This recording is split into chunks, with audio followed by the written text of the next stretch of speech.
All right, we back here. Row 26, Hot Heads Dreamer Sixers. Here we are. Another Sunday in the pod. Wait, we can call it in the pod. Like we're in the pod. We're podding in the pod. Maybe. What do you think about that, John? I think that it's probably been said before, but it's okay. Podding in the pod. Yeah. We're in the pod universe. We're just podding away here. That's it. That's Welcome Hot Heads Dreamer Sixers. We got a nice slate here for you guys. We're gonna talk about some NFL offseason stuff that's been going on. Maybe get into some NBA preview in terms of the playoffs that are coming around the corner. Some big things that have been happening. Obviously, we see what's going on with the Lakers and the Warriors since the trades going crazy. Knicks look like they're fading into the night, which is exciting. And Joel Embiid apparently is not playing for the rest of the year, so Philly's probably dead. But we'll get into some NBA as well. John, how's your week going, bro? What's going on with you? It's going well. Bouncing around, doing all kinds of different stuff. It depends on where you want to start. You want to start in the NBA? You want to start in the NFL? Going over free agency? What do you think? Yeah, let's talk about free agency because tomorrow we have the tampering period that begins tomorrow, which is huge. And obviously the tampering's been already started, I assume, on some back channels. You got to assume some WhatsApp messages are out there happening between players and GMs, coaches, all that good stuff. So I think there's only one place to start. Obviously, earlier today was the big news of Myles Garrett re-signing in Cleveland after demanding a trade. Obviously, a massive bag. I was kind of surprised by this news. I don't know where you landed on it. Did you think he was – I know he was always the, betting odds favorite in Vegas to wind up back in Cleveland, but still, It seemed like a move was imminent. It seemed like he doesn't want to be there anymore, which is fair enough. What are you thinking? I think that, it's weird because I saw that the owner rejected to meet with him a couple times, was basically pushing him off to Andrew Berry's office and was like, listen, I don't make these decisions. Don't even try to get a meeting with me. Go talk to the GM type of thing. So – I don't know. I feel like the reason that he got that deal simply is because he said, I'm not playing unless you trade me. And they were like, what if we make you the highest paid player in the league? And he was like, okay, then that's fine. And it was almost like, I guess, like a really, really, really weird negotiation for that big deal in a sense, because it didn't seem like Haslam was going to move. And it didn't seem like they were going to budge. It didn't seem like they were thinking about trading him at all. I don't think the fan base, it would have been like a Luka thing with Dallas. Like the fans might have been pitchforking outside if they trade a guy like Myles Garrett. Like that's the only guy they basically have left on that roster that's formidable in terms of like a superstar talent that really is a draw on that team anymore. So yeah, I think that's why they threw all the money at him. Otherwise, why would you throw all that money at somebody just to go win 4 games? Obviously, they're just doing it to keep face. It would seem. I agree with you from the organizational standpoint. I think more the surprise comes on the Myles Garrett standpoint of just accepting the deal and, agreeing to stay put. I guess he had enough time left. I think he had this year and next year still on his contract there, where he didn't have quite the leverage to really get out of there if he wanted to. And then on top of that, I guess he finally met the crossroads of how much money is it worth it to maybe never be a champion? $123 million guaranteed at a defensive line position, averaging out to $40 million per year, but just that everyone knows in football, it's all about the guaranteed number. The yearly number doesn't really mean anything. Yeah. It's about how much you're guaranteed. $123 million guaranteed, is a ton of fucking money. And I think that also, he probably knows that he's an incredible athlete with modern science. He could pull a Whitworth late in his career, go join a formidable roster and go sneak a Super Bowl maybe late in his career after this contract's done type of thing. So maybe in his head, he's like, all right, if I'm going to get paid the most money I can possibly get paid at this moment, I got to take this, just play this out, see what happens. And then I'm sure towards the end of his career after signing this deal and showing face and, being proven to the organization, he could do one of those late in his career, go find a talented roster to go jump on a bandwagon, push them over the edge for a Super Bowl type thing. I mean, maybe that's something you save yourself to justify your decision, but you're still locking in the probably final 6 best years of your career, where you're an asset to almost guaranteeing not winning a Super Bowl by staying with the Browns. You know, like, yes, you may be able to jump on, you know, a great franchise at the end when you're 35, 36 years old and still have fucking a lot of, still have some to give. And if he was to join Detroit next year with Hutchinson, for example. Yeah, like, let's say he was just like, no, I'm not playing, held out, did all that. You know, I just think at the end of the day, math is math. And, like, you definitely can't afford to sit out 2 seasons of your prime, you know, and I think the Browns knew that. Any winner that he's going to go to is going to be a team that is not going to be paying him top dollar. I don't even think it's more that. I just think it's like with the contract the way it is, like I said, you can't hold out for 2 seasons in a row hoping to get traded, you know, like, like the Browns are bad enough that they can, like, we're not, like you said, we're not going to trade you and have the fans hate us when we could just have you sit here and hold out and have the fans hate you, you know, like, because that will flip. At the end of the day, no matter what, like, as fans, even though the owners are billionaires, the players are millionaires, when the players hold out, it is hard for a guy making, you know, anywhere, let's say even if you're an affluent person making $250,000 a year, or you're a hardworking dude making $75K a year, for someone to be like, I can just flat out forego $20+ million a year because, you know, like, that's going to rub people the wrong way, you know, like, I agree. You know, so that's when, like I said, that's when the narrative flips to we hate the owner, so we hate the player. Yeah. I think Cleveland is smart enough to recognize that. I don't know if smart's right, or it's savvy, cutthroat, whatever you want to put to that. That's Andrew Berry. You know, like, I think Andrew Berry and Stefanski are smart guys. I heard that willing to extend you, you know. Yeah, I heard that Haslam was the reason why Watson got that contract, though, John. I was reading about this, and he was like the big. Yeah, the owner. The owner wanted Deshaun Watson there. It blew up. Really back. So I give a lot of credit to Andrew Berry and Stefanski making the playoffs 2 years ago with 5 different quarterbacks that season, Flacco season, you know, all that stuff. Like, you gotta think about these rosters that they've had. The defenses have been very good. And Chubb's injury, their best player on offense. They've traded Amari Cooper. There's been so much fucking. Sorry, my nose is going crazy right now. But no, you're fine. There's been so much turmoil in that team, and they still kind of keep a decent product on the field. It's unbelievable. Even Baker Mayfield, if you go back a couple years, playoff win against Pittsburgh. You know, it's like even the Jets have had less playoff success in Cleveland. It's with this, absolutely. And now, like, a third of their salary cap is designated. They paid all the money out now. I've been reading, like, basically $200 million of the $230 million has been paid to Watson because it's all been turned into signing bonuses to try to get off this because it's so embarrassing.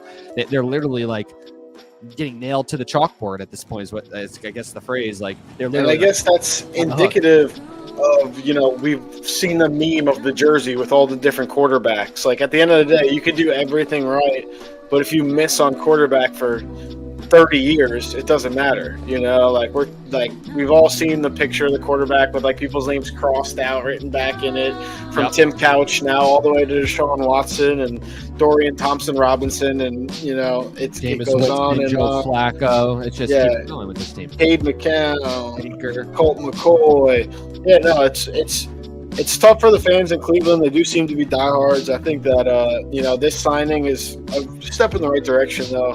You know, and you know, for the rest of the NFL, what good news to hear that he's not going to Philadelphia. He's not going to Washington. The best player in the league is dying in some corner of the NFL that you don't have to worry about. It's like Calvin Johnson on Detroit type shit. It's like, we'll see him. He might fuck us this week.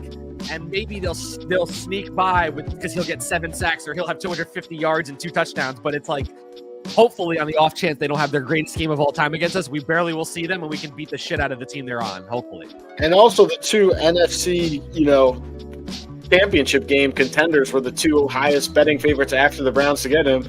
Imagine Myles Garrett and Jalen Carter and Jordan Davis and Nolan Smith, you know, or imagine. They would have walked off of Sweat there. That's the idea. The money that they're thinking about Sweat. Oh, yeah, for sure. Myles money. And then you imagine, you know, him, you know, Myles Garrett that is playing with Jonathan Allen and Payne and Montez Sweat, or not Montez Sweat, he's in Chicago now, but Allen and Payne in Washington. I think Allen got released, if I'm not mistaken. Really? I didn't see that. So, yeah. You're talking about the commies, right? Yeah. So it's just Payne. Either way, just Payne and Myles Garrett. Is that right there? I'm going to look it up quick. All right, yeah, Jonathan Allen released. I'm pretty sure. I think he's going to be. Still says he's for the Commanders. Yeah. Oh, just 2 days ago. Yeah, there you go. Released. I caught that. Yeah. Yeah. That's a good D tackle to pick up for a veteran team. I could look at. Yeah, I mean, the defensive line is highlighting this offseason. Obviously, Garrett just got re-signed, but, we mentioned Montez Sweat. We mentioned Jonathan Allen. Trey Hendrickson is requested a trade. Sam Hubbard retired. Osa coming back to Dallas. I think that's a great move. I think he's been an awesome player for us. Milton's going to get more than. Can you believe your boy? He's going to get money. Probably over 100 million. Yeah. But we'll keep it moving. I'm just going to bounce around to some other things, kind of get your reactions to it. Yeah. I mean, we talked about these a little bit. Yeah, I was going to go Geno Smith next. Yeah, love that.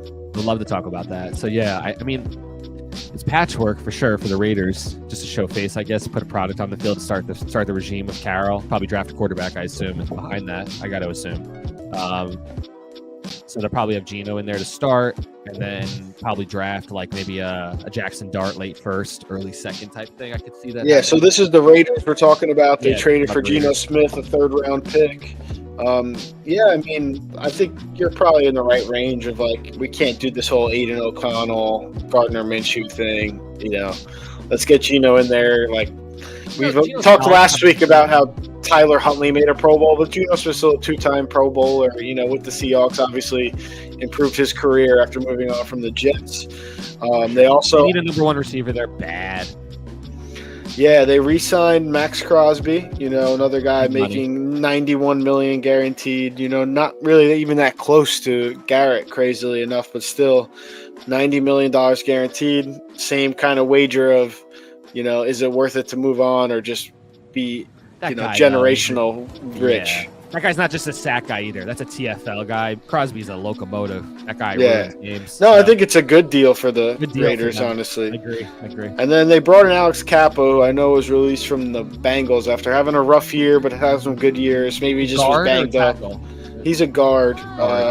He had a bad year on Pro Football Focus. How I kind of always take that with a grain of salt. Bengals, as a unit, I feel like when you have a bad unit, it all impacts one type of thing.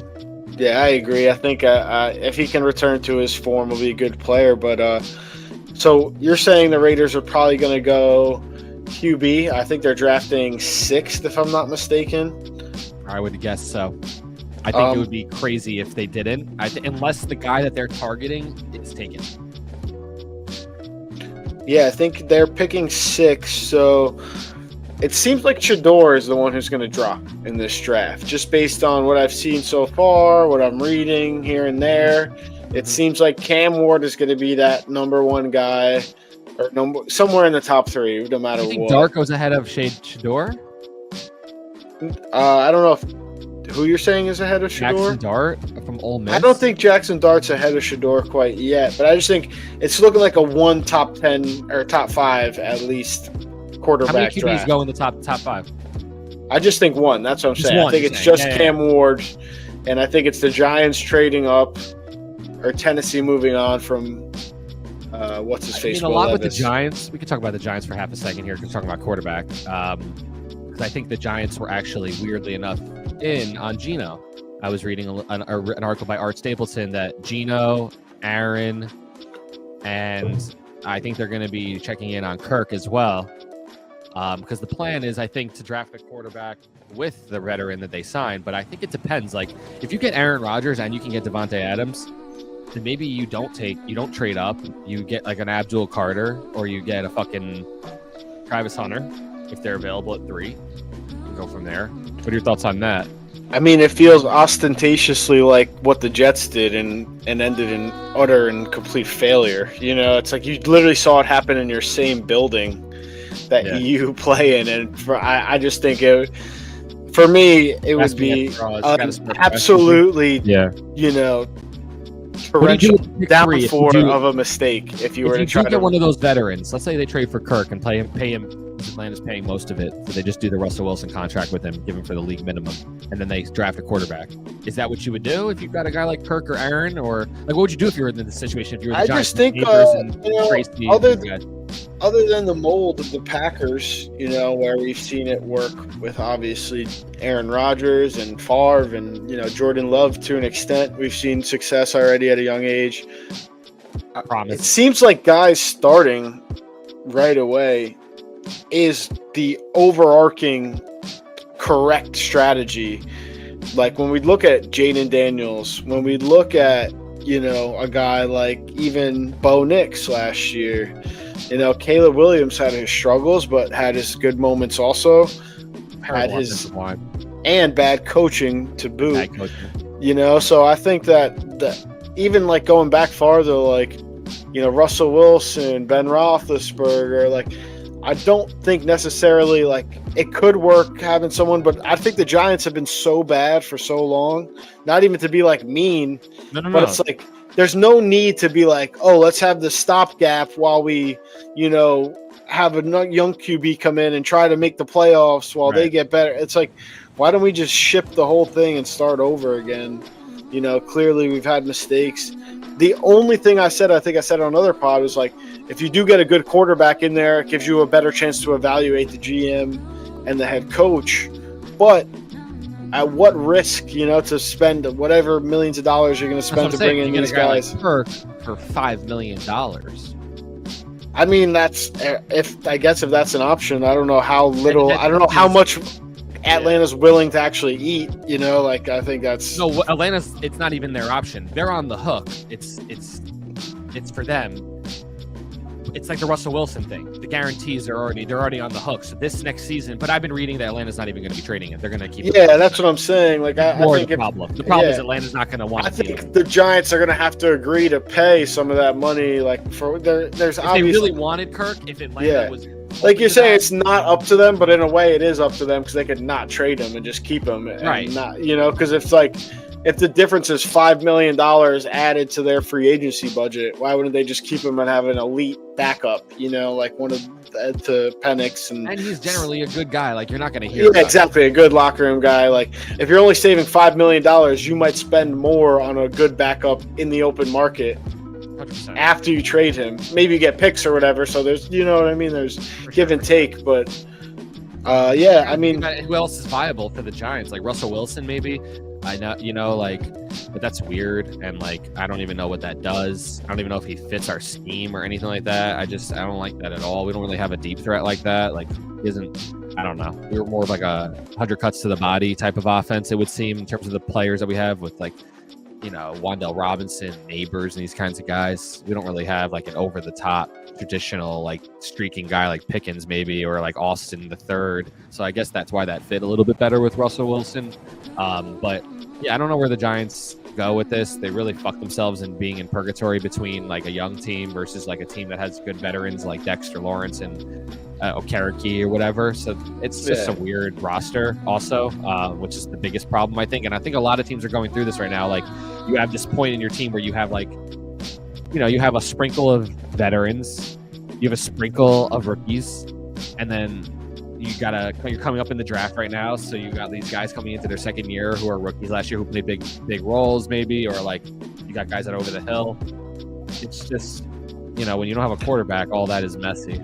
Yeah, I think you need a young quarterback, though. I just think trying to get a Band-Aid on a bullet wound is kind of the phrase I would use for a Kirk Cousins, or even a guy like Matt Stafford, who we could kind of shift gears a little bit over to the Rams. I know that was a name for the Giants.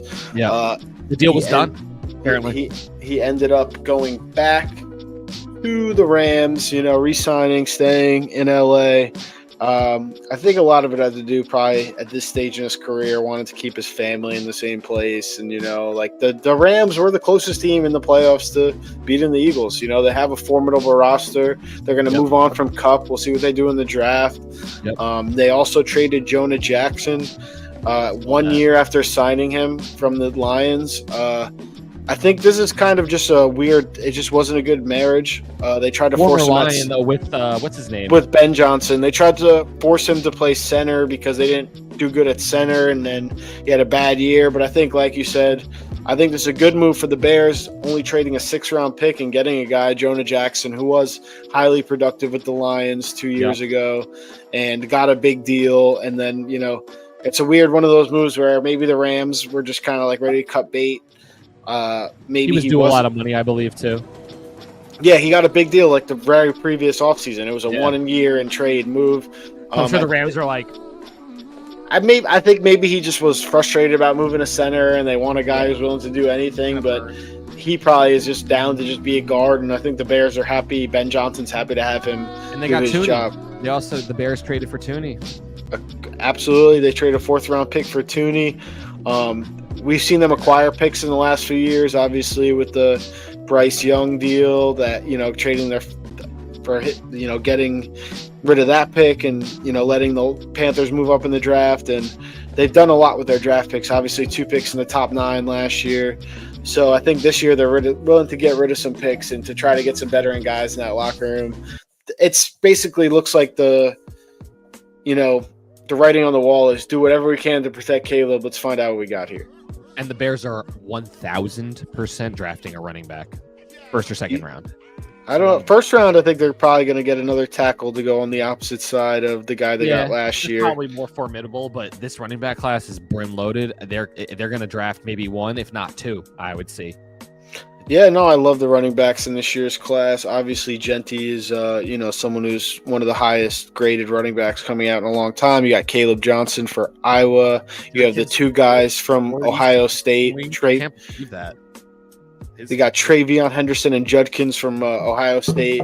What were you saying? Sorry. I was saying that Judkins, as you were about to say him, his 40 time was much better than people thought it was going to be. He was a lot faster than people thought. Like, obviously, he's known as more of like a bruising type of running back.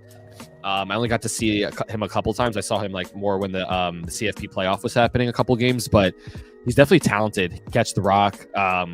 Definitely a bruiser type.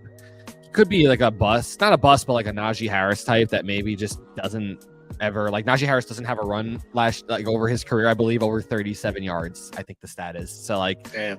It could be like one of those where he's just like 100 cuts to the body, as I've said about from a running back perspective of just like 3 yards type of guy, Judkins. But that 40 time was pretty impressive. Like I think it was like 4.59, something like that, 4.55, something like that. I can bring it up quick.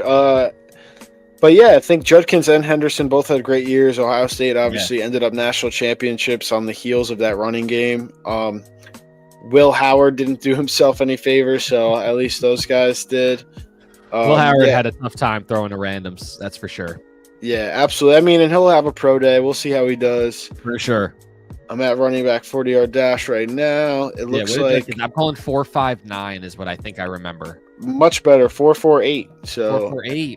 Yeah, Travion Henderson. Yeah, Travion Henderson ran a 4.43. Yeah, there's a lot of guys, and there's even some sleeper guys. We obviously have Etienne's little brother, Trevor Etienne. He ran a 4.42. Mm-hmm. Didn't put the best tape. I like Brashard Smith a lot at SMU. Wow, as we're on the pod, Davante Adams to the Rams, I believe, just got announced. Wow, breaking news. I heard this was possibly going to happen if Aaron went there, but I guess... Doesn't matter. Doesn't matter. 6-time Pro Bowl is signing a 2-year deal with the Los Angeles Rams. Adams arrives at the time the Rams are preparing to move on from Cooper Kupp. Wow. Yeah, I mean, that's an interesting move. I think that he's definitely better than Kupp at this stage in their careers. But, wow, big-time move. Big-time move. And that's crazy that now, if you're a Giants fan, okay, and you're thinking about Aaron Rodgers, he ain't coming with his boy Davante anymore, and that's when we're back to the Giants. Back to the Giants and Aaron Rodgers again. Giants. Yeah, we gotta move on. Don't sign him now, because if they're not coming as a bridal pair, it's fucked up. Because I only want Aaron if Davante's there, and I'm sure every fucking team in the league feels the exact same way I feel about Aaron Rodgers. Because if he doesn't have his boy with him, the stats say that he's not the same guy. And those last 4 weeks last year clearly were Aaron Rodgers' best throwing football of the year when he started getting the ball to Davante Adams. So, man, that's huge news for Aaron Rodgers fans. And people who think wherever Aaron Rodgers is supposed to go. I mean, massive for the Rams, too. Rams fans, obviously, after the moving on from Kupp was... Do you think they restructure with Kupp and just try to fucking... Yo, if you have Nacua, Adams, and Kupp and Kyren, who the fuck? No, I think Kupp's gonna get traded. I think they probably made this move in response to, trading Cup. But we got Devontae Adams, we got Puka Nacua. I think the Rams are going to be for real. I really think Sean McVay is somehow, even though a Super Bowl champion, an underrated coach. He's been really fucking talented and has the right mind frame, and he's been doing it like since he was 31 years old, which is just crazy to think about. But I'm going to quickly run through some of the other deals, and then we'll get to the Hots Corner. We got Khalil Shakir re-signing a 4-year deal, $60.2 million, $32 million guaranteed. Good for him. They also re-signed Greg Russo in Buffalo, 4-year, $80 million. Terrell Bernard, Reed Ferguson. He's the long snapper. So I don't know him. I know, Bernard was the linebacker. But the three guys on the defensive, or 2 guys on the defensive side of the ball, seems like they're trying to lock in there. Ronnie Stanley, a veteran player, got another 3-year, $60 million deal. Good for him. I thought he was going to go to the market. I'll be honest. I thought I was reading that he was supposed to be on the market. I mean, the way they run the ball, being that right tackle anchor, I guess he earned it. But at an age, we'll see how it goes. T. Higgins getting franchised again. $26.2 million on the tag, guaranteed. Kind of tough for T. Higgins, but at the same time, he hasn't been super healthy. It's kind of like it is what it is. But it's also like if you're the team, like we're going to sign a guy that gets hurt year after year. But it's also like you're not playing in mini camps because you're holding out so much, so that's why you're probably getting hurt. It's all weird and cumbersome. It's what I expected. At the end of the day. It's about, absolutely. I also think that whoever gets traded there between Trey and T, the other one gets the contract. That's what I've been feeling this whole time. Even though I've heard that they're far away from Chase, they can't find numbers there, but like they're really apart in numbers. I was reading, but I think they'll figure that out. It's Jamar Chase. Like, you got to be fucking dumb. He just won the Triple Crown. He's clearly the best receiver in football, or the second best with Justin Jefferson, whatever you want to call it. But like, you got to get Jamar Chase signed. I don't care about T. Higgins. There's a whole other level you're going to with Jamar Chase, in my opinion. Next move is the Texans getting Christian Kirk, and just for a 7th-round pick, seems like a good deal. It's going to be released. Yep. He's a little pricey on the contract, but the Jaguars aging decently though with the way the cap is going, but still the injuries last year. I mean, bad football around from the Jaguars, though, so put him with Stroud. But it's like the Texans wide receivers seem to get injured a lot, too, so why not add another guy to the room?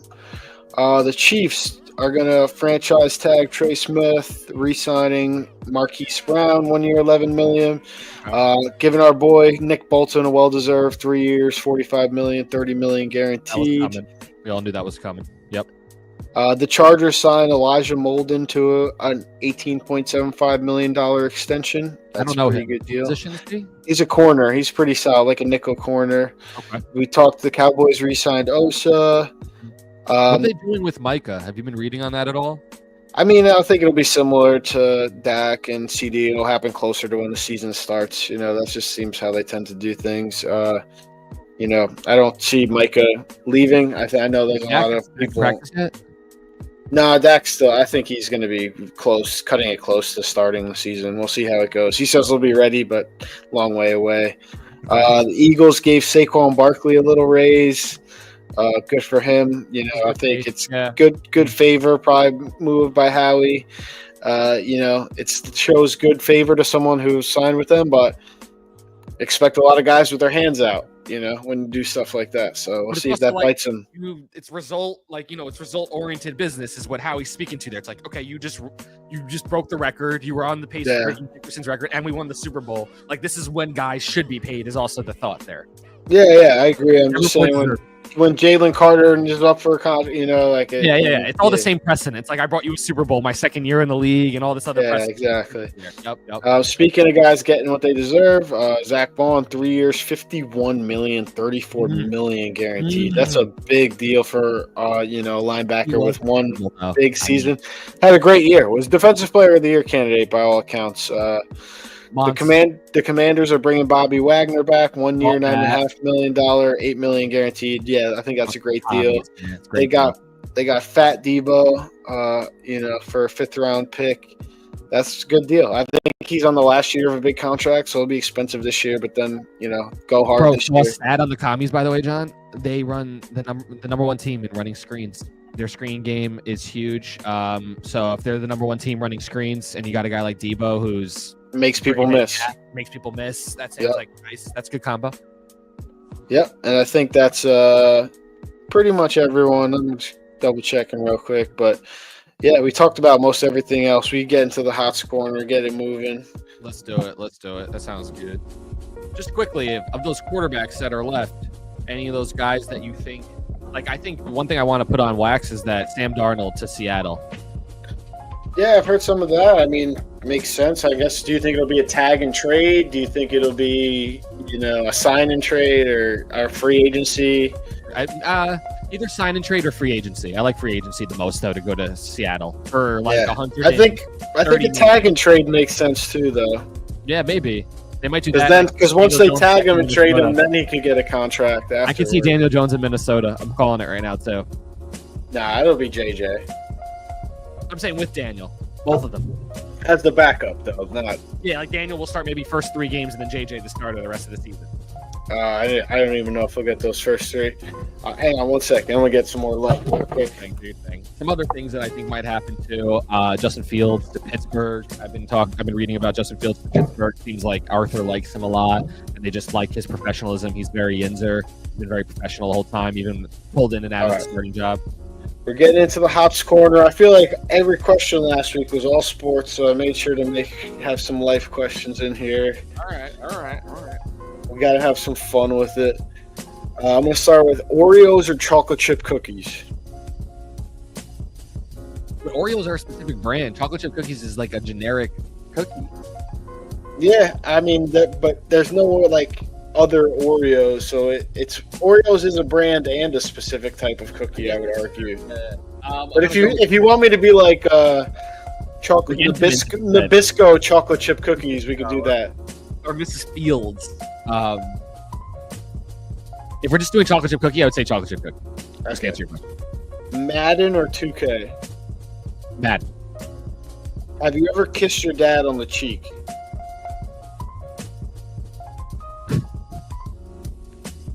Yes. Gay? No, I'm just kidding. Greatest WNBA player of all time? Greatest WNBA player of all time? Yeah.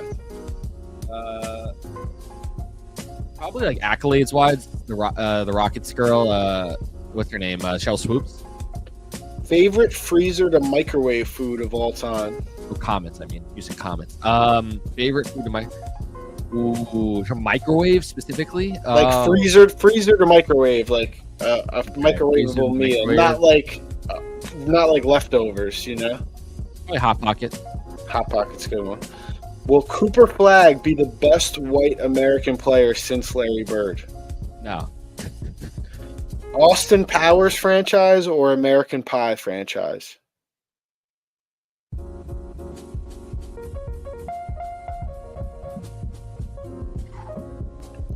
It is close, actually. Wow. It's a good one. Thanks. On sheer just classicness, I have to go Austin Powers, I guess. Yeah. Wow. Which sport deserves more respect from fans? Any sport in the world. Golf. All right, trivia. Top 10 most populated cities in the United States. New York City. Correct. Miami. Wrong. Really? Really? LA. Correct. Chicago. Correct. You said how many of them? 11? 10, the top 10. Top 10? That's 3. Populated cities. Austin? Yes, 10th. Dallas, or like Houston, excuse me? Houston? Houston, correct.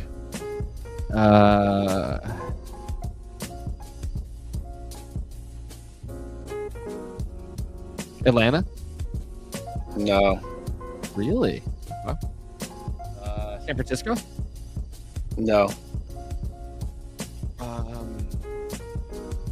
right, can't miss any more than because that was 3. So I have to like really be on it now. Let's try to think of a little more obvious ones. Yeah, you're 5 for 8 right now. Yeah. You said populated cities, right? Like just people, right? You said. Yeah, populated, Yeah. not geography. Yeah. Okay. Cities. This is a guess. I don't know if this is right, but I'll try. Seattle? No. You want hints? Sure. Think of 4 city sports, like 4 sports team cities. 4 sports team cities. Okay. Washington, D.C.? No, but that was a 4 sports team city. I kind of steered you wrong there. I guess. It's not all like No, you're good. You're good. It's Yeah. okay. This is not easy. 5 and 6 are 4 sports team cities, 4. I know what you mean when you say that. Okay. and 9. And 9. Wow. Boston? No. Good guess. I think I went Philadelphia? Philadelphia. Correct. Oh. That's 6. Uh, All right, I'll give you everything left is west of the Mississippi River. ooh, okay. West of this. Kansas City? No. You said Kansas City? No. Yeah, I did. No. Fucking A, man. Portland? No. What the fuck? Closer to the like. Both of them. I'm missing. every- oh my god. Oh my Everything left shares. Everything left the Vegas? state. No, everything left shares the state that they're in shares a border with Mexico. Everything left. god. Oh wow. It's that's 3 different Arizona. states total. That's Arizona. So what city would it be? It would be like Yeah. You're on it. Scottsdale. No, think about it.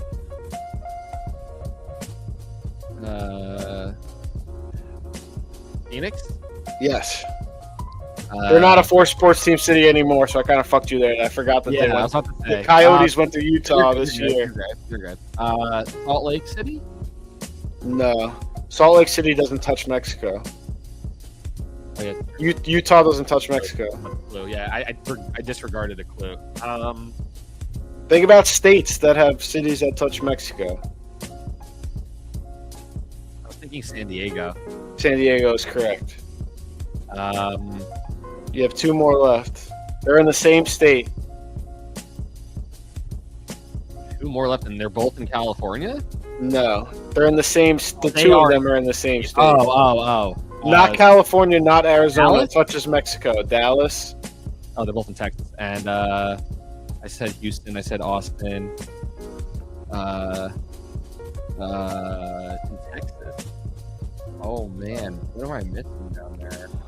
Yeah, it's 4. It's 4 cities in Texas. That's Is wild. Wow, 4 of Yeah. them on the list are in Texas. Yeah, that's fucked me right there. I thought there would at least be 2, and I said 1 in Austin. It was number 10. You said right? Oh my god. Yeah, you said Houston too. So Yeah, I you said got Houston. 2 of them. Well, right, and then I just guessed Dallas after your clues. I'm trying to think about what else is down there. San Antonio? Yeah. Okay. Yeah. Jeez, I that think- was a lot. Yeah. No. That was a good quiz. Yeah, this was as of 8 months ago, and like as of like Austin just got in the last like 2 years or something. That's what I like was that. thinking. Like that's Yeah. why I didn't even want to guess it because I was like, that's a new hub. I was Yeah. also thinking other like Raleigh. I was gonna guess. I don't Yeah. know. I went 7 out of 10 myself, so I did worse Kinda than I weird. thought. I don't know why. I had Phoenix in my bag because I lived there. I had Philly, right? I live here. You know, like I had Miami. I'm shocked. A little SF. no. Miami was one of the 3 I got wrong. Also, I Yeah. had Miami too. Did you guess I- SF? I didn't get San Francisco. I had New York, LA, Chicago, Phoenix, Mhm. Philly, and San Diego. So I didn't have any of the Texas. Is what I fucked Okay. up. Okay. Yeah, I just wasn't thinking Texas for whatever reason. Yeah. Or no, I had Austin. I was like, well, if Austin's there, number 10, that's why I guessed Houston. no. I think I just had Houston. I had one of the Texas, In and then my I head, I didn't was have. like, this is way bigger than I Austin. didn't have San Antonio, Dallas, or Austin. Without the clue, no chance. And I think I did Miami, Detroit, Dallas and is kind of DC. pathetic, I guess. But I always think of Dallas like Fort Worth, so I get those blended in my head. Like, I Yeah. don't know. I think I went Miami, Detroit, and DC, and they were all those were the Detroit. 3 I got Oh my wrong. God. Wow. Yeah, Detroit is not in it. But yeah, the next one I have is last 10 unique NCAA tournament winners. So if they won more than one before there were 10 unique ones, it doesn't count. You only get like one. You know what I mean? Like the last 10 college teams to win one. It's not the last 10 years because there's multiple winners, you know? Okay. North Carolina. North Carolina is one of them. Villanova. Villanova is one of them. Michigan State. Hang on one second. That last 10 though. Michigan State is not here. Yeah, I knew it. I said it. Duke. Correct. Kentucky. Correct. Kansas. Correct. That's 5. How many are there? You said 10. I said the last 10. Oh, I'm got 5 so far. Okay. Let's get thinking. Michigan. No. Oh well, Michigan fucked you. They played today too. Michigan and Michigan State.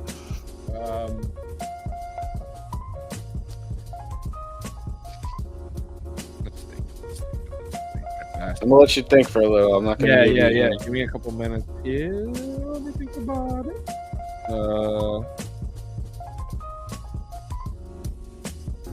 Virginia. Virginia, correct. That coach is good. I remember him. And that white boy who was nasty. Probably Ty Jerome. You're thinking? He's good actually on Cleveland. Yeah. And there was another kid, the shooting guard.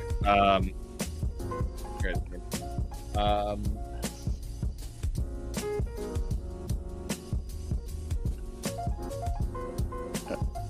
All right, you're missing last year and the year before. Yeah, probably. I wasn't really tracking the tournament the last couple of years.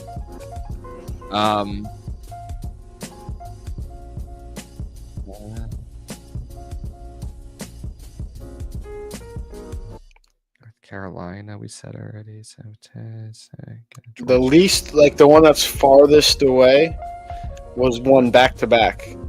Florida. Correct. So there's 7. And the one most recently also won back to back the last 2 years. That's probably why I can't get them. That's weird. I can't remember. Is This is crazy. They won every game by double digits. I can't get the most recent one. It's wild. They won every game by double digits in both years in the tournament. UConn. Yeah.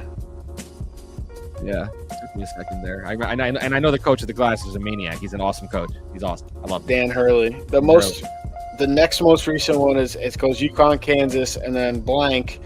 They play in Texas. I have 8 right now. They play in Texas. Is it Texas Tech? No. They play in Texas. University. Is it University of Texas? No. Because I was like, they haven't been good since Durant. I feel like. They play in Waco, Texas. Jeez. SMU? No, they're Dallas. RG3 went there. Oh, Baylor. Fuck. Nice guess. All right, that's 9. I'm missing my last one. Wait, let me think. So hang on, because this one I have. This one was taken away, but I kept it. But if you guess the other one after that, I'll give you that one too. One of the championships were stripped because of the coach's actions. Louisville? Yes. Is that Pitino shit?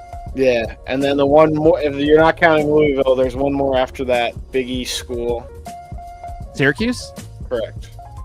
Ooh, I did pretty good on that. 8 out of 10. The UConn, not getting UConn immediately. Yeah. That was just like, I just was blanking. And also, I seen Dan Hurley interview on Pat's show probably 7 times, dude. They love interviewing him. Yeah, Dan Hurley's a crazy good coach. Yeah, no, that was good, though. Notice how there's nothing from the 1800s on my trivia list.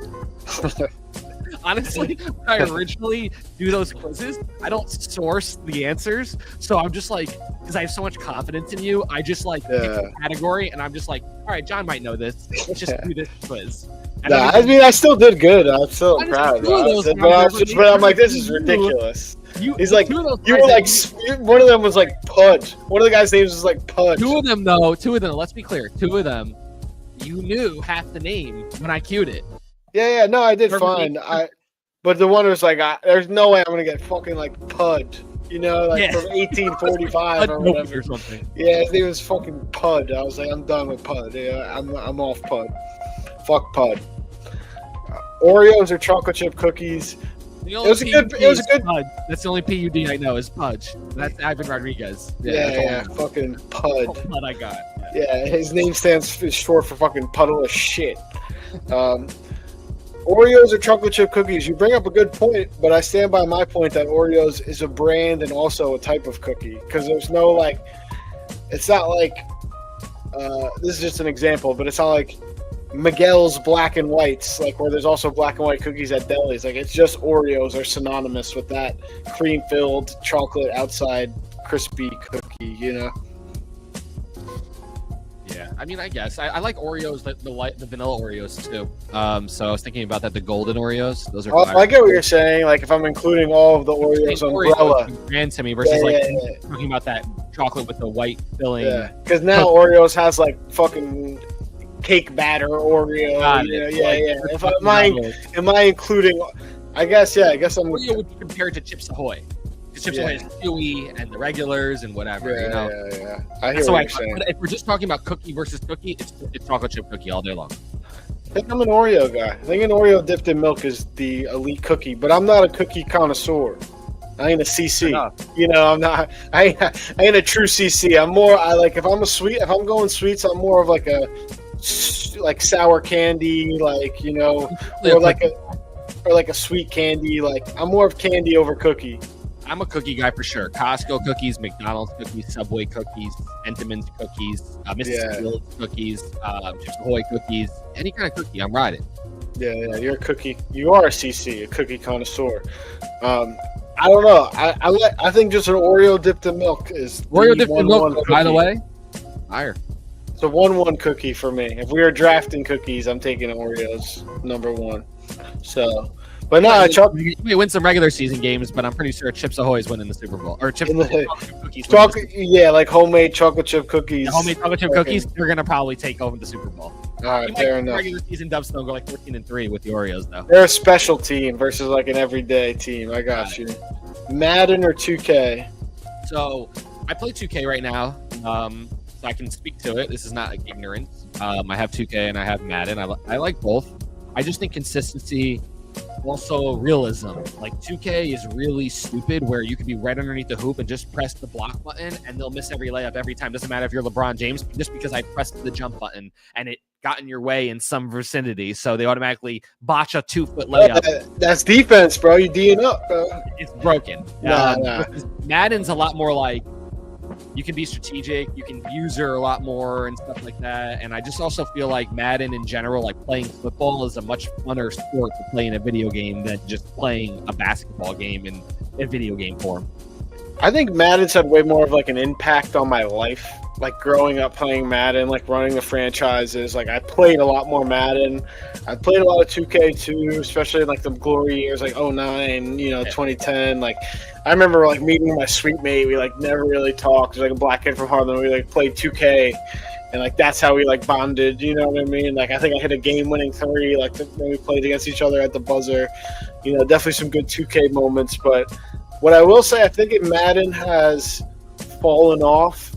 And 2K has maybe gotten better, where it's like 2K, you get the My Player now.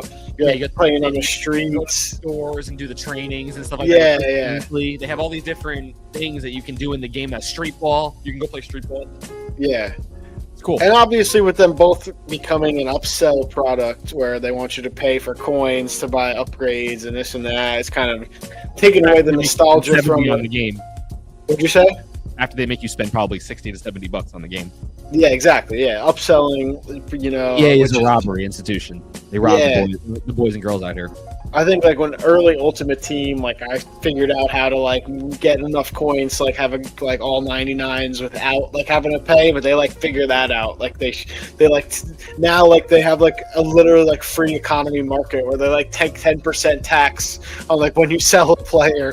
Like that money just disappears. Like there's no government of 2K like that they're like fixing the game with this money. You know what I mean? Like it's like they're just taking these coins, taxing.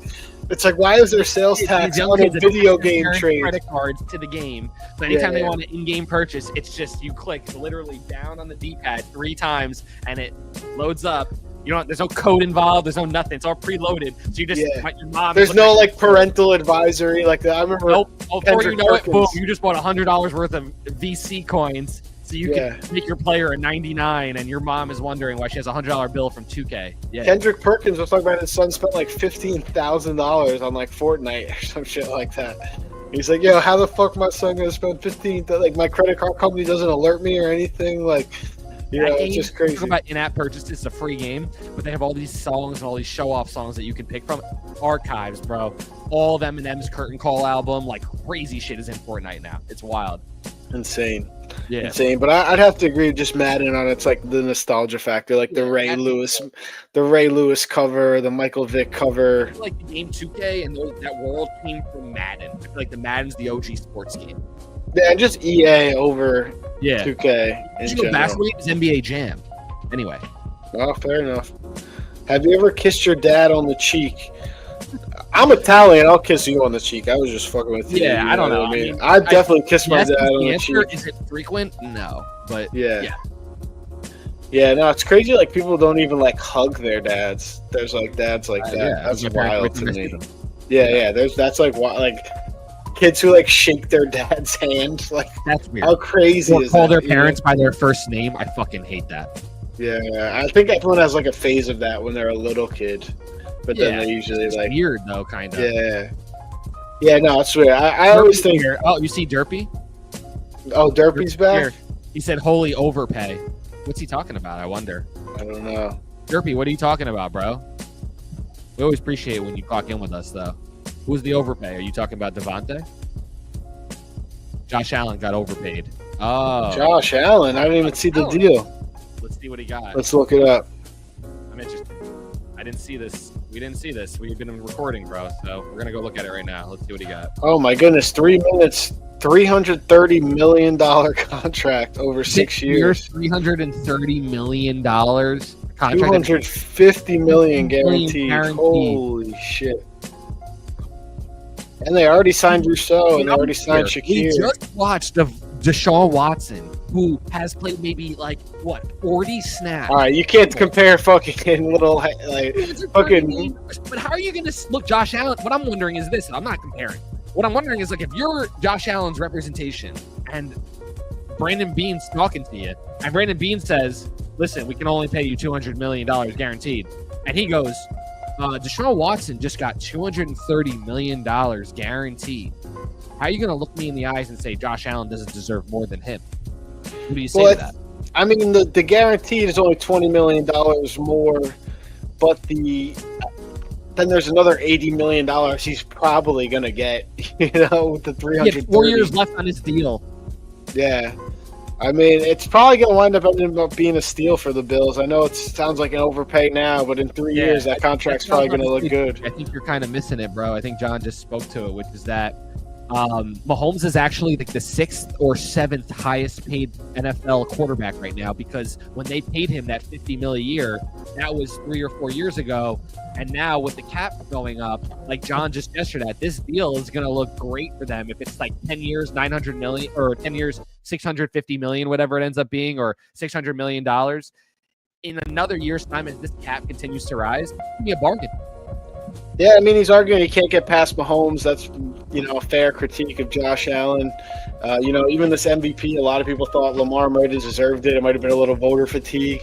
But then again, the Bills were bad for so long, since the Jim Kelly, Thurman Thomas years, with very few years in between, They love Josh Allen. They want to reward him for bringing relevancy to their franchise, and They're I can building see a that fucking for new sure. stadium because of his success. If you think about it, literally, Bills Mafia over the past 5 to 7 years that Josh Allen has reawoken is literally saving their city to the point of building a fucking brand new stadium.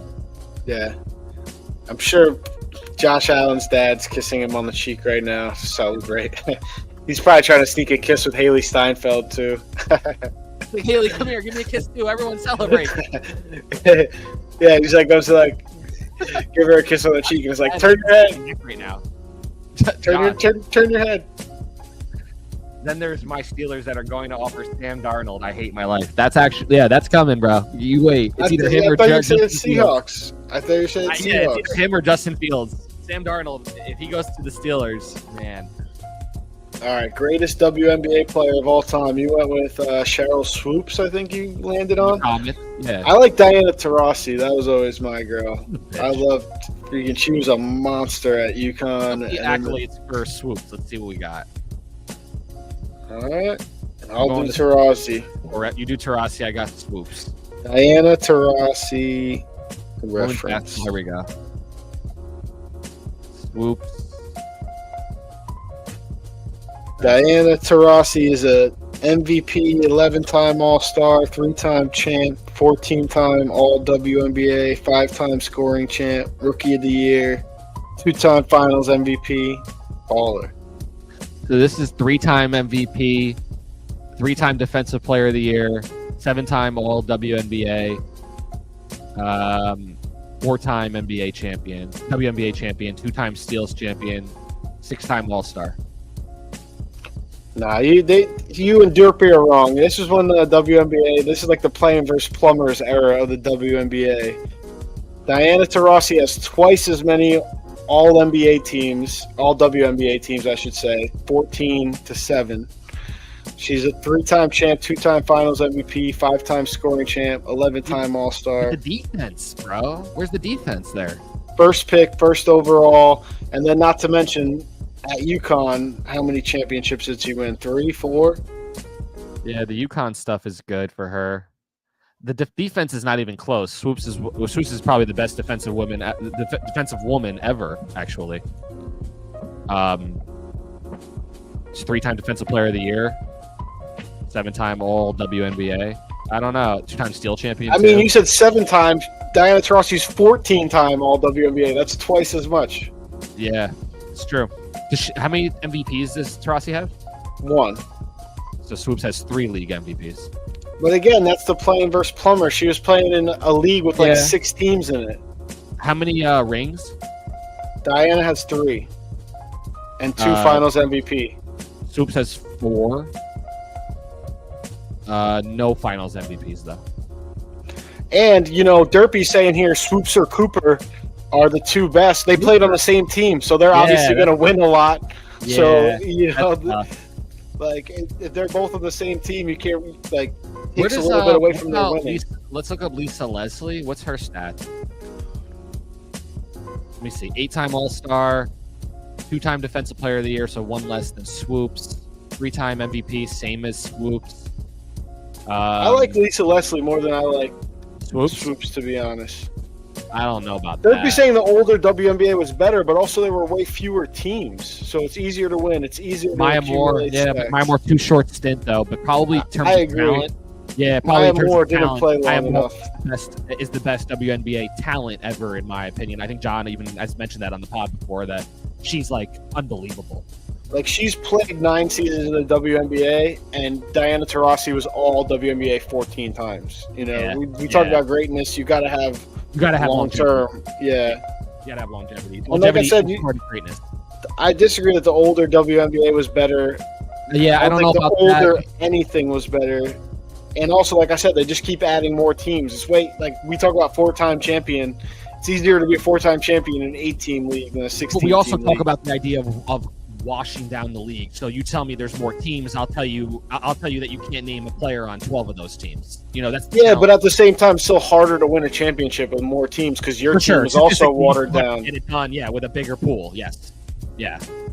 Yeah, he's saying the softness in the defense. Yeah, we can have that conversation always, but at the same time, They were always soft. It's the yeah, the WNBA. WNBA is a soft product. So like we're drawing straws there. Also, the WNBA is a physical league, even still now. Like I watch those games and like they're a little bit more physical than even the guys sometimes because it feels like everything's a layup. Well, Everything's tougher for them. he's saying they talked a lot of crap. I would argue that the most crap ever is being talked now with the Caitlin Clark, Angel Reese, era of this, and even more, and not just Caitlin. I mean, not just Angel Reese, but Caitlin Clark, obviously being bodied by players left and right. Clark is definitely a shit talker, which I love. And she has all the position in the world to be able to become the best player of all time for the record. I don't think she necessarily talks shit. She's cocky, but I don't think she's like getting in girls' faces. She's more like hitting shots and celebrating. But I mean, like girls like pushing her to the ground, like after plays and stuff. Like, but I wouldn't say it's a tougher league than now. I would just. It's hard to tell with the WNBA. It's a very similar product, in my opinion. It's like there's not a lot of give and take with the old school and the new school, but it probably was a little bit more physical back in the day, a little bit more centric around the big man, like Lisa Leslie, for example. Like it was all about the big. Now it's about the guard. It's a different game. Yeah, there's more shooters now. Ionescu, Clark, Taurasi was like the first of that era, though, of like the shooters. Derby said, "What you do, just shoot threes." Well, that's like what is the model of basketball, not only in the WNBA but the NBA. Yeah, Clark is way more than her jump shooting. She's so talented, right? She's incredible. Oh, she's a great passer. Yeah. So, we'll keep it moving. I can handle her because she's really great. I can't handle, like you talk about, I'm tired of both of them, Gerpy. Like, I'm tired of Angel Reese because she sucks. And that's why I'm tired of her. And, like, I've never seen us, like, her have consistent highlights and consistent production. Caitlin Clark is at least a fucking animal. I could be tired of the media stuff with her, but she's at least an animal still. Yeah, For a reason. Yeah, so I saw recently, like, of Angel Reese, like, posted something like, "Oh, they hate you from the internet," and then she responded to her own tweet and was like, "Exactly," and someone was like, she rebounded her own tweet. Like, made me crack up. I wish I could remember the Twitter person's name, giving them credit, but it was very funny. It made me laugh. She'd be jacking those rebound stats by throwing it off the backboard 100 times. Jesus Christ. All right, and then next up is the targeted audience is people that like good basketball, bro. Favorite freezer to microwave food of all time. You went Hot Pockets. That's like, obviously chalk, great product. I haven't had one in probably 5 years. We're doing microwave. Food and microwave is tough. They were heavy in my rotation for a long time. Freezer to microwave for me, I was a big Bagel Bites guy. Always. Pizza in the morning. Pizza in the morning, pizza in the evening, pizza at supper time. When pizza's on a bagel, you could eat pizza anytime. I remember. Yeah, great jingle. Oven though, or doesn't count as a microwave. No, they had a specific tray that had like the metallic lining for the mic, like it was like the gray, specifically made to crisp it in the microwave. Like you can make it in the oven. You're right. Yeah, I was always an oven guy with Pizza Bites and Elio's. So because if we were gonna go that world, I would have went to Elio's too for the pizza. Elio's is more toaster oven than regular oven, but oven or oven. Yeah, that's but what. Most frozen pizza is oven. So I'm saying Bagel Bites specifically. In that white on the outside, gray or silver on the inside, was designed for the microwave. I also used to like Stouffer's. You ever have Stouffer's like mac and cheese? Jeez. Stouffer's mac and cheese was fire. Fire. Also, just in general, Kraft can't go wrong. Throw it in there. But Kraft is you make on the. You got to make it on the oven. On the pot. Yeah. No, but Hot Pockets is chalk. Good answer. What was your go-to Hot Pocket flavor? I like the meatballs one. I like that one, and just old school cheese. I liked ham and cheese, and I liked ham and cheese I've had before too. Solid. And I liked the meatball mozzarella or whatever. The meatball mozzarella one. That was probably my favorite, and then the classic.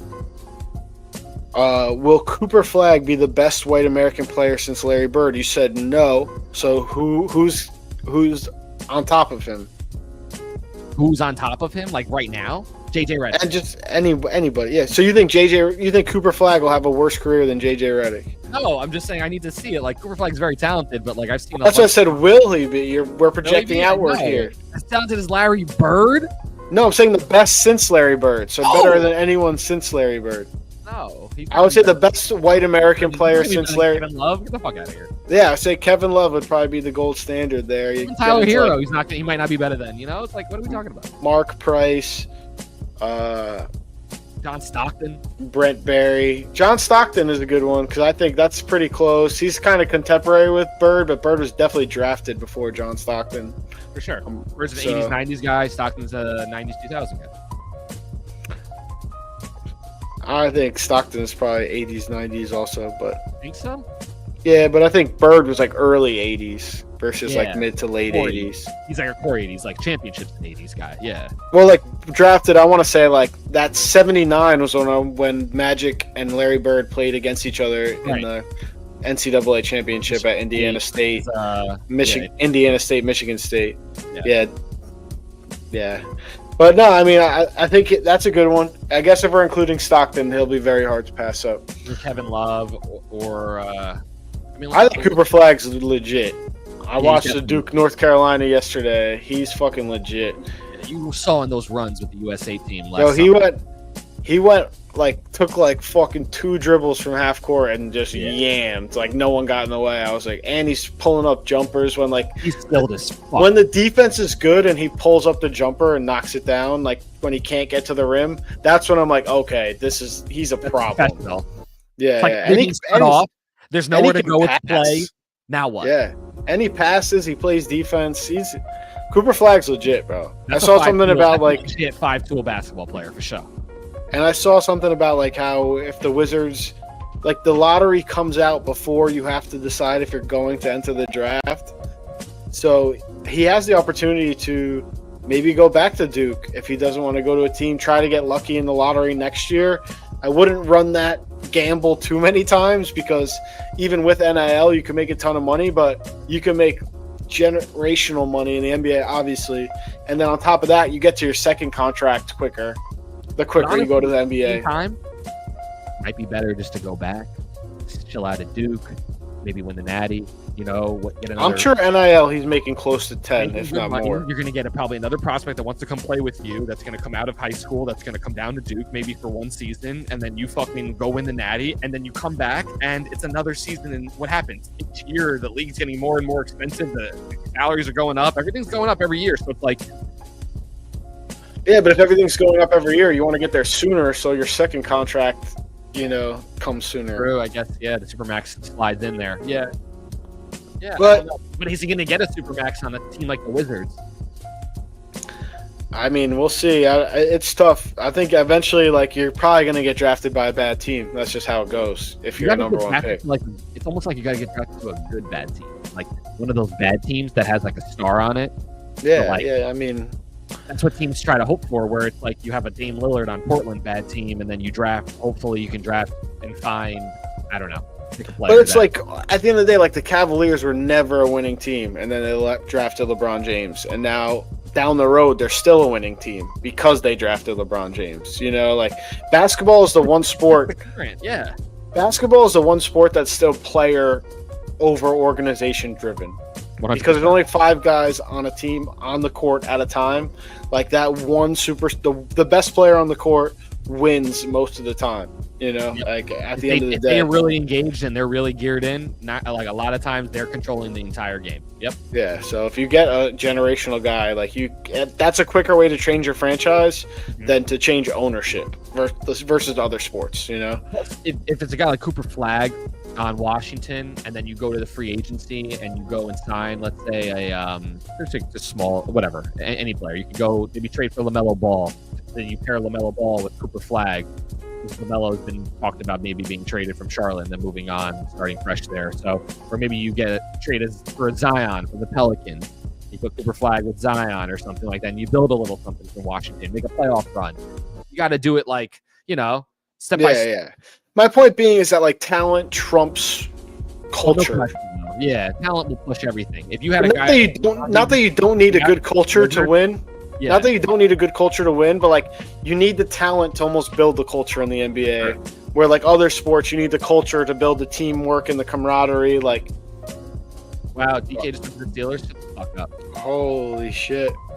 Holy shit, this kid's probably freaking out. He's a Steelers fan. DK, Yeah, he is freaking out. Let's see.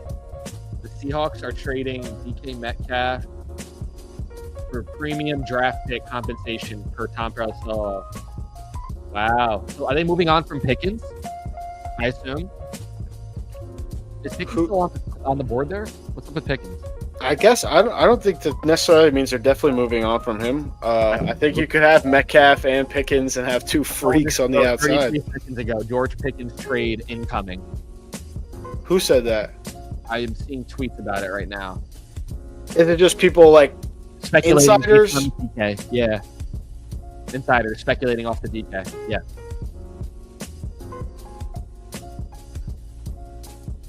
I wonder. Let's see. I think that it looks like people Those are two in the locker expecting room this. together, Metcalf and Pickens.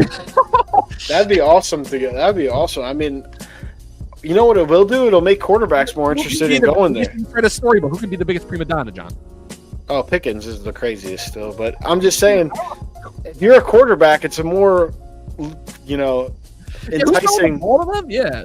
It's more enticing to join the Steelers now with both of those guys. You got weapons. You got playmakers on both sides. And Rodgers to Pittsburgh. It could be Rodgers. It definitely could be Rodgers. Yeah, We'll see. Oh man, football free agents. I mean, what is that? 3 moves we had while we're on the podcast. Adams, we're not even pushing the line here. We're only an hour 10 in. That's yeah, crazy. we're getting through it. All right, well that's the Cooper Flag conversation. Austin Powers franchise or American Pie franchise? To me, this came down to more of a American Wedding. more of a coming of age, like comedy, and like actual like real life, like kind of you're working a summer job and you're like hoping to see girls take their clothes off, like American Pie, versus like a quotable, funny movie in Austin Powers. Hitler's quotable, but the movie isn't. And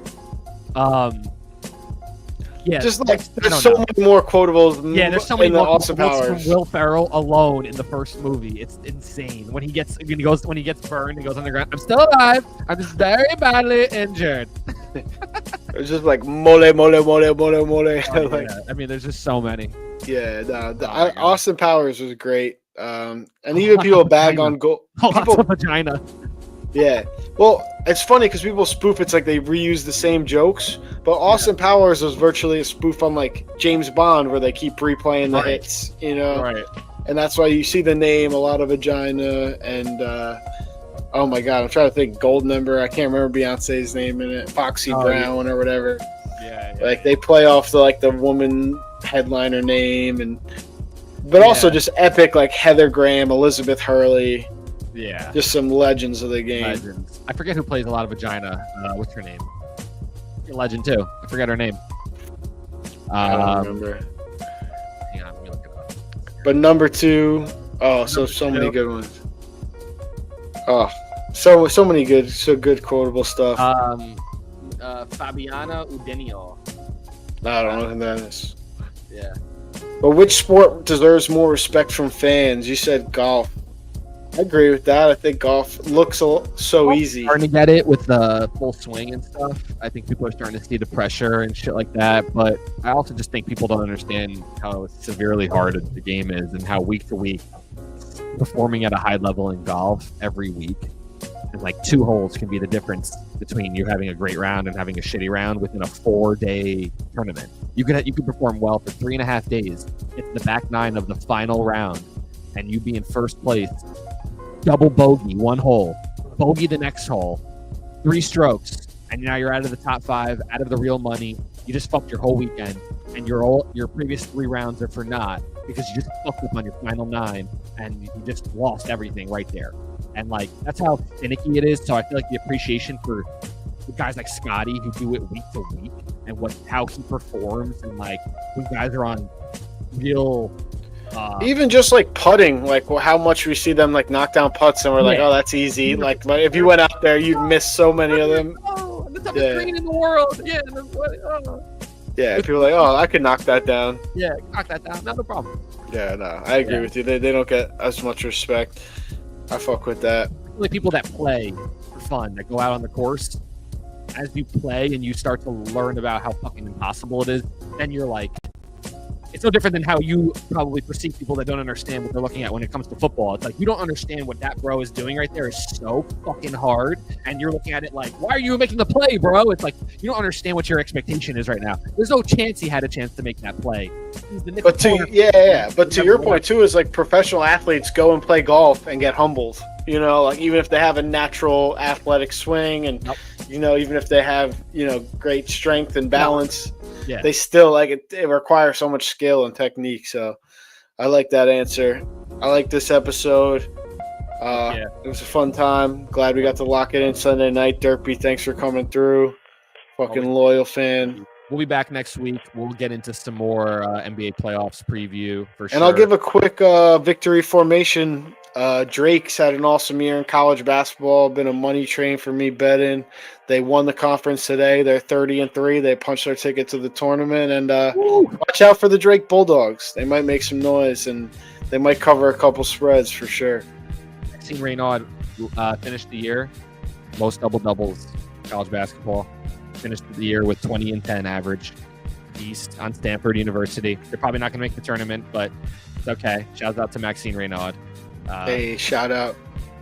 Quick victory formation for the boys, the OGs. And also, shout out to what's his name who beat Pereira last night. Big fight. Magomed Ankalaev. Ankalaev. That was pretty impressive. Fucking Russian scum taking care of Pereira, but definitely was the more impressive fighter. And it was clear that he had his number from, I felt like round 2 and on, it was just pressure.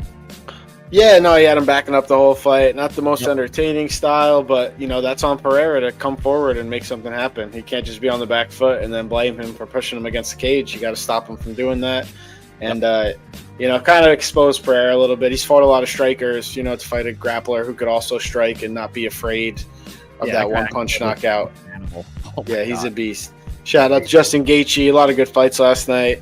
Mauricio Hufi with a crazy spinning kick knockout on Bobby Green. Early in the first, with the big knockout. Whoa, right across. Yeah. Wow, right on the temple. Bang. Yeah. Nuts. Hit the off switch on him. Pretty cool. But we'll be back next week. Row 26, Hot Heads, Sixers, Dreamers. Always a pleasure. Peace. Yachty.